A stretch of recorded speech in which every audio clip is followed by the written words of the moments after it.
Hi friends, మన వంటిల్లు ప్రోగ్రాంలో మీ విజయేశ్వరి వాళ్ళ స్వగృహంలో నిన్న రాత్రి మొక్కలు పెట్టడం అయిందండి. ఈరోజు మొత్తం అన్నీ కూడా చూశారు కదా, అలా పెట్టామండి. ఎలా ఉందండి? అందరికీ నచ్చిందా? మా ఇంటికి ఆపోజిట్లో పెట్టాము. వెనక పక్క అంతా పార్క్ అన్నమాట. అదంతా కూడా పార్కు. అందరూ కూడా వాకింగ్ చేయడానికి, ఎక్సర్సైజ్కి, అన్నిటికీ అన్నమాట అలా పెట్టారు మా పార్కులో. ఇంకోటి ఏంటంటే, మా సరిహద్దు గోడలో మేము పెట్టుకున్న మొక్కలు, ఇది మల్లె చెట్టు, అవతల పక్కది సెంటు జాజి, అటుపక్కన తమలపాకు, ఆ చివర సన్నజాజి చెట్టు. బాగుంది కదండి. ఇవన్నీ ముందేటికల్లా చక్కగా పెరిగేలాగా దేవుడు అనుకూలించాలని మనస్ఫూర్తిగా కోరుకుంటున్నానండి. ఈ పూట మనం చేసుకునే వంటకం దొండకాయ పచ్చడి ఎలా చేసుకుందాం వచ్చేయండి, చూసేద్దాం. చూశారు కదండి, ఇవి దగ్గర ఒక పావు కిలో పైమాటే దొండకాయలు కడిగేసుకుని ఇలా తరిగేసుకోవాలి. పండిపోయినాయి కదా పారేద్దాం అనుకుంటారండి జనరల్గా అందరూ. పారేయకుండా ఇలా ఇది కూడా పచ్చడి చేసుకుంటే చింతకాయ పచ్చడి అల్లే ఉంటుందండి. చాలా అంటే చాలా బాగుంటుంది. దీనికి కావాల్సిన ఐటమ్స్ చూద్దాము వచ్చేయండి. ఫస్ట్ పచ్చిమిరపకాయలు, ఎండుమిరపకాయలు, మెంతులు, చాయ్పప్పు, చింతపండు, బెల్లం, రాళ్ళుప్పు, ఇవన్నీ కూడా కావాల్సినంత కొంచెంగా అన్నీ తీసుకోవాలండి. చాయ్పప్పు 2 చెంచాలు, అర చెంచా మెంతులు, 1 చెంచా వేసినా బాగానే ఉంటాయండి. ఇవి 2 ముందర సగం వేగిపోయాక ఈ ఎండుమిరపకాయల్ని వేగించుకోవాలండి.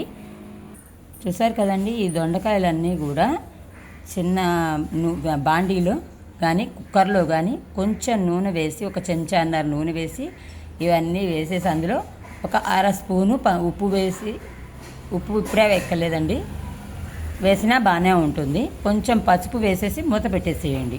అప్పుడు 1-2 విజిల్స్ రాగానే కట్టేసేయండి. చల్లారాక చెప్తాను. చూశారు కదండి, ఇవన్నీ వేగినాయి. నేను పళ్ళెంలోకి పోసేసుకున్నా, చల్లారుతాయి. చిటికలో మళ్ళా మనం అవి మగ్గాక చూపిస్తాను. చూశారు కదండి, పచ్చిమిరపకాయలు, దొండకాయలు చక్కగా నూనెలో వేసి మగ్గబెట్టడం అయిపోయింది. ఇప్పుడు ఇవి ఎండుమిరపకాయలు, చాయ్పప్పు, మెంతులు మిక్సీ పట్టేసుకుందాం వచ్చేసేయండి. చూశారు కదండి, దొండకాయలు ఆల్రెడీ కొద్దిగా పులుపు ఉంటాయి కాబట్టి, అయినప్పటికీ 1 చింతగింజ అంతా, చిన్న చింతగింజ అంతా వేసేస్తే బాగుంటుందండి కమ్మగా. అన్ని ఐటమ్స్ వేసాం కదా. ఇప్పుడు ఆ పులుపు కారము బాగా ఎక్కువగా ఘాటుగా లేకుండా ఉండటం కోసం కొంచెం బెల్లం వేస్తానండి నేను.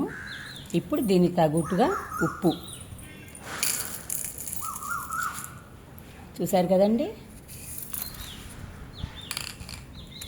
ఇంకా కొంచెం తగ్గుతుందేమో అని వేస్తున్నానండి. అలా చూసుకుని దగ్గర 2 చెంచాల ఉప్పు వేస్తే సరిపోతుందండి. దీనిలో కొంచెం కొత్తిమీర వేద్దాం. 1 నిమిషం అండి. చూశారు కదండి, కొత్తిమీర కూడా వేసేసాను. ఇందులో కావాలనుకున్న వాళ్ళు వెల్లుల్లిపాయ వేసుకోవచ్చు, వద్దనుకున్న వాళ్ళు స్కిప్ చేసేయచ్చు. ఇప్పుడు దీన్ని మిక్సీ పట్టేసుకుందాం వచ్చేయండి. చూశారు కదండి, మెత్తగా కాకుండా అటు ఇటుగా కొంచెం కచ్చా పచ్చాగా మిక్సీ వేసుకుంటే చాలా బాగుంటుందండి. ఇందులో కొంచెం ఇంగు కాచి తిరగమూత వేసుకుందాం వచ్చేద్దాం. చూశారు కదండి, దీనికి తిరగమూతకి 1/2 చెంచా మెంతులు, చెంచాన్నర చాయ్పప్పు వేసుకుంటే పంటికి తగులుతుంటే చాలా కమ్మగా ఉంటుందండి. అందుకని నేను కొంచెం చాయ్పప్పు ఎక్కువ వేసుకుంటున్నా. కొద్దిగా కరివేపాకు 2 రెబ్బలు, కాస్త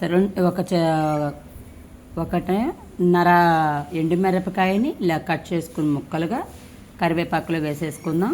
కొద్దిగా జీలకర్ర వేసుకుందాం. చూశారు కదండి, కొద్దిగా జీలకర్ర ఇందులో వేసేసుకుందాం. ఇవి తొందరగా వేగిపోతాయి కాబట్టి ముందర ఇవి వేగించుకున్నాక సగం ఇవి వేసేసుకున్నాం అంటే సమానంగా వేగుతాయి అన్నమాట. వేయించేసుకుందామా వచ్చేద్దాం రండి. చూశారు కదండి, చాయ్ పప్పు, మెంతులు, కరివేపాకు, ఎండుమిరకాయలు సూపర్గా వేగిపోయినాయి చూసారా. ఇదిగోండి అర చెంచా ఇంగువ. ఈ ఇంగువ మీద ఆ కాగిన నూనె పోస్తే చాలా బాగుంటుందన్నమాట. కరకరలాడుతూ ఆ నూనె వేడి మీద బాగుంటుందండి. చూసారు కదండి, ఇంగు అంతా కూడా చక్కగా వేడికి కమ్మదనం వచ్చేసింది. ఇంతేనండి చేసుకోవటం. దొండకాయ పచ్చడి ఇలా చేసుకుంటే చింతకాయ పచ్చడల్లే చాలా అంటే చాలా బాగుంటుందండి కమ్మగా. ఇంకెందుకు ఆలస్యం, మీ ఇంట్లో కూడా ఇలా ట్రై చేసి ఎలా ఉందో కామెంట్ బాక్స్లో పెట్టి మాకు తెలియపరచవలసిందిగా కోరుతున్నాం. నచ్చిన వాళ్ళు లైక్ చేయండి, షేర్ చేయండి, సబ్స్క్రైబ్ చేసుకోవడం మాత్రం మర్చిపోవద్దండి. ఓకేనా?